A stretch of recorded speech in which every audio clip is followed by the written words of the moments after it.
ഒരു ക്വസ്റ്റ്യൻ എങ്ങനെ ചെയ്യാമെന്ന് നോക്കാം.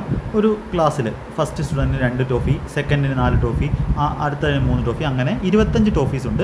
Number of toffees are divisible by ഇത് CHSL ക്വസ്റ്റ്യൻ. അപ്പോൾ അരിത്തമെറ്റിക് പ്രോഗ്രഷൻ എന്ന് പറയുന്ന ടോപ്പിക്ക് അറിയാവുന്ന ഒരാൾക്ക് ഇത് വളരെ ഈസി ആയിട്ട് ചെയ്യാം. അതായത് ആദ്യത്തെ ആളുടെ 2 എണ്ണം, അടുത്ത ആളുടെ 6 എണ്ണം, അടുത്ത ആളുടെ അടുത്തതിൽ 4 എണ്ണം, അടുത്ത ആളുടെ 6 എണ്ണം, അടുത്ത ആളുടെ 8 എണ്ണം, ഇങ്ങനെ പോയി എത്ര ടേംസ് ഉണ്ട് ഇതിവിടെ? 25 ടേംസ് ഉണ്ട്. അതായത് നമുക്ക് ഈ 25 ടേംസിൻ്റെ എന്താണ് വേണ്ടത്? സമ്മാണ് വേണ്ടത്. അപ്പോൾ sum of n terms of an AP എന്ന് പറഞ്ഞാൽ സം ഓഫ് 25 ടേംസ് ആണ് വേണ്ടത്.